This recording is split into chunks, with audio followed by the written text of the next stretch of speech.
ndị be anyị ekele m ụlọ aha m Senator Adebola Jackson n'obi na Adeleke. Onye People's Democratic Party mgbe ahụ na-agarịa na rịọ gị ka ime vootu inyere m ihe isi ịdị ime ya n'aha Chineke m ga-eme ya. Unu gbalịala ahụ m na-ekele gị ụlọ ọ ga-adịrị gị unu ma ịgbalịla imela ihe na-agwa unu na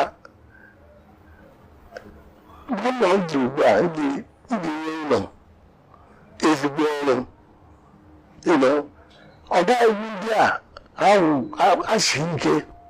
ha siri ike to pieces. Onye na-agwa gị ọ gaghị business as usual. Ọ ga-iwu everybody bịara ọzọ ebe a agụzi na anyị na-eme ihe ọfụma. Yeah, that is Governor Adeleke of Osun State speaking Igbo like no man's business.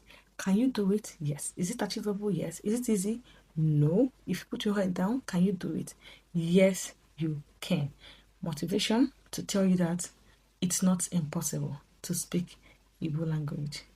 Yeah, we're trying, okay? We're trying, and you have to try as well.